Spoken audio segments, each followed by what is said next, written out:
Samba David, coordinateur national de la coalition des indignés de Côte d'Ivoire, et une structure de la société civile qui lutte pour les causes sociales, voilà, qui s'occupe, qui est le porte-voix des sans-voix. Voilà, il faut dire que notre enlèvement le mardi 23 juillet 2019 devant la CEI, pour moi, est une erreur impardonnable de nos autorités politiques. Voilà, de nos autorités. On ne peut pas, comme ça, impunément enlever des citoyens, les détenir dans un endroit pendant plus de 24 heures, c'est-à-dire 36 heures, et puis leur dire allez-y à la maison. Non, c'est une erreur impardonnable. Nous avons été surpris d'être arrêtés de la sorte, brutalisés et mis, et en fait jetés, forcés de monter dans leur cargo pour destination préfecture de police. Mais pour quelle raison? Pourtant, nous avons bien et bien reçu l'invitation que je vous ai tout à l'heure distribuée à la part de la CEI. C'est impardonnable. Mais également, je voudrais rectifier le tir pour certains journalistes qui ont donné leur point de vue. C'est vrai, la réaction de la CEI a été tardive, mais je ne soutiens pas la thèse que la CEI nous aurait tendu un piège.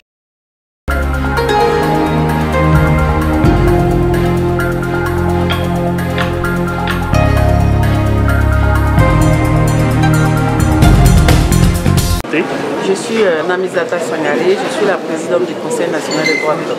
Merci beaucoup. Merci Madame la Présidente. Donc vous l'avez dit au maximum, mais nous n'avons pas entendu. Qu'est-ce que vous faites pour le genre et les femmes?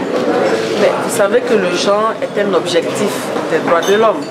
Le genre est un objectif des droits de l'homme et toutes les lois qui sont passées sur la table du Conseil des qui sont passées au Conseil des ministres ou qui sont sur la table des députés, le Conseil a joué un grand rôle dans l'élaboration, n'est-ce pas, de ces lois-là pour éviter que notre pays, qu'on ait une société sur un pied. Alors vous avez changé aujourd'hui la réforme de votre institution, de la CNDHI au Conseil des droits, si je ne me trompe pas bien, au Conseil des droits de l'homme de Côte d'Ivoire. Pouvez-vous nous expliquer la réforme qui a été faite pour que la communauté internationale puisse savoir? C'est une très grande avancée.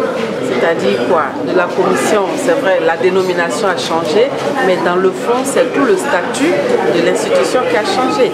Nous étions avant un organe simple, aujourd'hui nous sommes une autorité administrative indépendante, avec en plus 2 missions, et les missions, deux missions assez importantes.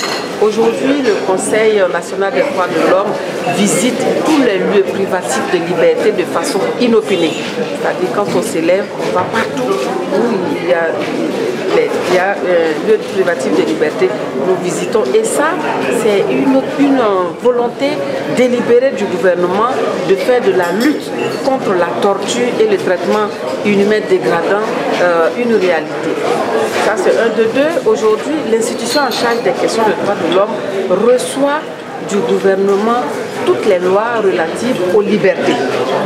Une fois que la loi est votée, avant sa promulgation, elle arrive chez nous pour que nous puissions la disséminer auprès des organisations de la société civile, quitte à elle de saisir, n'est-ce pas, la Cour constitutionnelle, le Conseil constitutionnel, pour faire des avis. Merci pour ça, vous pouvez vous présenter. Kono Akissi Raïssa Nadej, je suis l'assistante de Madame Balé, présidente de Alternative Citoyenne Ivoirienne.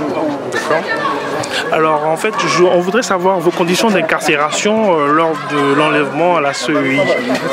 En fait, la présidente n'étant pas disponible, elle m'a délégué. Je fais partie de la délégation. Donc moi je suis arrivée un peu avant 10 heures. Donc j'attendais les autres et au fur et à mesure. Bon, j'ai traversé.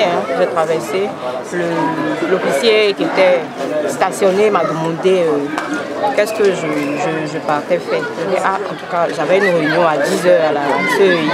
Il a dit aujourd'hui, il n'y a pas de réunion. Je dis si, on a reçu une convocation, que nous sommes au nombre de 6. Je vais devant la attendre les autres.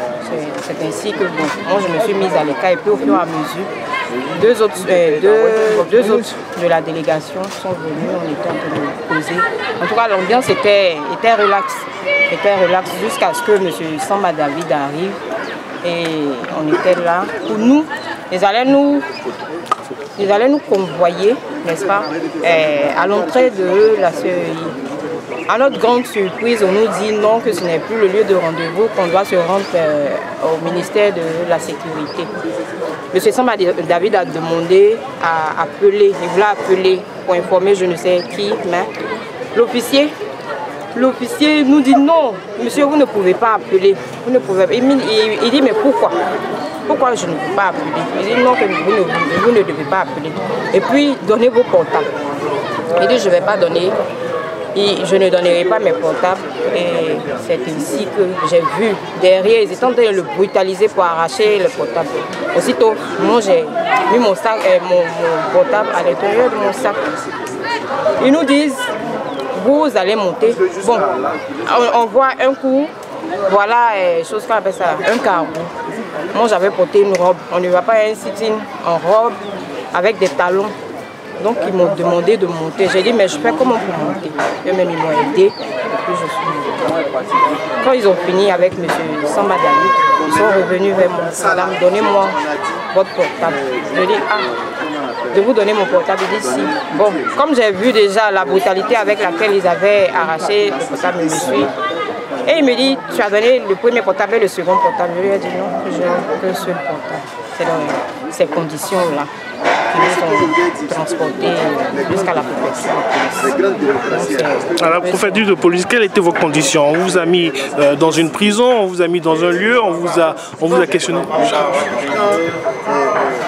Bon, quand nous sommes arrivés, ils nous ont d'abord laissé peut-être 15 à 20 minutes dans le cargo, le temps de créer les conditions pour qu'on puisse descendre.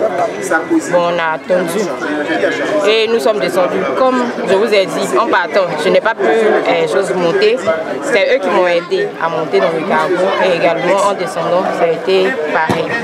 Et ils nous ont conduits au poste de police. Tant que l'officier commis pour nous interroger, de façon brutalité, on a été. Mais ce que je n'ai pas apprécié, ils nous ont arraché nos portables pendant que certains choses qu'on appelle ça policiers nous filmaient. Je ne sais pas à quoi cela c'est. Moi, je n'ai pas apprécié. Je vous remercie. Merci. Excusez-moi, nous voulons dire merci à Madame la députée. Voilà, Yasmine, on vient de nous dire qu'elle a travaillé avec Amnesty International pour que nous soyons là. Et toutes les chancelleries aussi ont donné leur rapport. L'ambassade de l'Allemagne, de Grande-Bretagne, des États-Unis, la France ont dû peser dans ce dossier pour que la société civile soit libre. Alors, chers Ivoiriens, chers journalistes, merci d'être venus. Merci de faire écho de ce que nous venons de dire.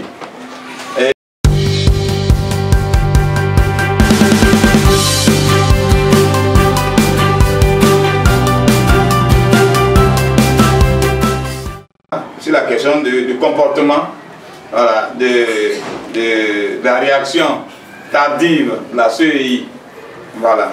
Mais j'ose croire, je voudrais que sincèrement, qu'on comprenne qu'il y a eu effectivement la lenteur dans leur action. Mais les informations qui nous sont revenues, c'était que est-ce que la CEI vous a vraiment appelé à une mission de travail? Pour moi, si la CEI avait dit non, ce jour-là, on aurait confirmé ces charges-là, tout le valeur public et autres. Pour eux, ils seraient venus effectivement pour un sitting. Voilà. On nous a dit, est-ce que quand le sitting a été suspendu, est-ce que vous avez adressé un courrier aux autorités pour dire que ça a été suspendu? Mais ces autorités-là même, les premiers courriers, ils n'ont pas réagi. Et on nous dit, c'est sur Facebook qu'on a dit à chacun sa natte. Mais c'est également sur Facebook qu'on a dit c'est reporté. Donc si vous allez sur Facebook à chacun sa nappe, vous aurez pu voir aussi sur Facebook que c'est reporté. Mais c'est à chacun sa nappe, souvent vous avez vu sur Facebook. Et puis le report là, vous n'avez pas vu ça. Donc, chers frères de RG Info, vous avez votre part de raison. Mais la vérité est que la CEI n'a pas intérêt à nous tendre un piège. J'en veux pour preuve, nous avons été libérés à 20h, à 21h, nous avons contacté la CEI pour dire que nous allons avoir cette séance de travail là. Et la CEI nous a accordé un rendez-vous dans quelques heures. Donc, vous voyez que nous allons encore être à CEI pour travailler.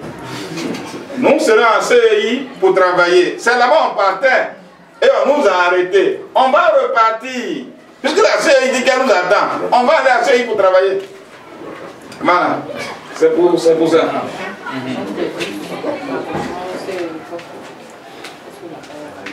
Oui, rapprochement CEI, force publique, c'est ce que je viens de dire là. Mon collaborateur d'Aleba a dû dire à l'un des officiers que mais si ça cause de sitting, le sitting est reporté. Nous, on ne sait pas où. Nous, nos patrons veulent devenir. Donc nous sommes là. Bon, il y avait la garde républicaine devant la CEI. Bon, certainement, on peut dire, on peut mettre les trucs, on peut nuancer ça. Est-ce qu'on nous connaissait? Est-ce que la garde républicaine de la CEI savait que c'est nous qu'on attendait avec toutes ces questions-là? Mais je dis, il faut passer l'éponge dessus. Nous serons à la CEI dans quelques heures. On sera à la CEI, à moins que le programme change. On sera à la CEI tout à l'heure. On va travailler. Et on va demander à la CEI de permettre que les journalistes soient là pour dire qu'ils sont à la CEI maintenant. En train de parler de la CEI. Nous serons à la CEI. Ce n'est pas à l'intérieur de la CEI que nous avons été enlevés. Nous avons été enlevés dehors. Juste après la station Shell, la rue qui rentre dans le quartier, juste après ça, à la clôture là. C'est là qu'on a été pris. On n'était même pas proche du portail. Voilà, voilà ce qui s'est passé. Nous ne sommes pas proche du portail. Ce n'est pas à l'intérieur de la CEI que nous avons été arrivés, c'est dehors. On ne pouvait pas voir ça à la CEI. Parce que là-bas, c'était les militaires qui étaient en position et de l'autre côté, c'est les policiers. Donc tu ne peux pas dépasser les policiers pour aller dépasser les militaires, pas possible. Et il dit facilement. Donc on n'a pas pu avoir accès à la CEI. Nous avons eu un soutien, ou bien des soutiens de presque toutes les organisations de la société civile.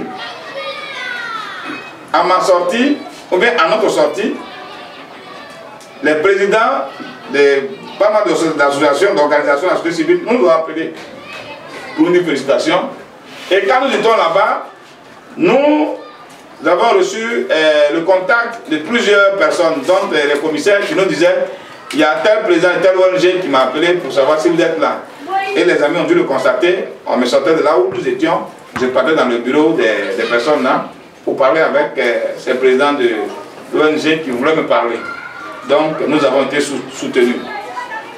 Malheureusement, bien entendu, les politiciens qui n'ont pas relayé, qui n'ont pas fait le relais de notre appel de sitting à la CEI, ne pouvaient pas vraiment se sentir concernés.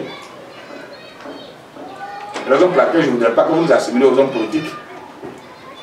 Parce que nous on dit, quand il y a un sujet qui est abordé, quand ce sujet concerne toute la nation, nous nous sommes intéressés. Mais ces hommes politiques, quand c'est le peuple qui est concerné et que le peuple dénonce quelque chose, ils ne se sentent pas concernés. C'est la raison pour laquelle à l'un différents meetings, personne n'a appelé à un rassemblement de la CEI. Même là-bas, ce sont nos amis, des personnes externes, des amis qui sont venus soutenir, mais pas au nom de leur parti. Parce que dans ces partis, nous avons des amis. Ces amis sont venus nous soutenir, mais pas au nom de leur parti. Donc aucun parti politique ne nous a apporté le soutien. Et nous avons lu tous les journaux, aucun parti politique n'a dénoncé notre arrestation. À moins que vous me dites le contraire. Aucun. Voilà. Voilà ce que je voulais dire. Que nous les attendons vraiment pour une séance de travail. Et ça, c'est parce que le Conseil national des droits de l'homme, dirigé par Mme Lamizata, et la secrétaire d'État chargée des droits de l'homme, Mme Zebeyou, se sont fortement impliqués que la situation allait plus vite qu'on nous a libérés. Avec l'appui de Amnesty International, qui n'a fait que appeler toutes les chancelleries et même les ministres pour leur dire non, leur place n'est pas là-bas. Alors, chers frères, voilà ce qui s'est passé.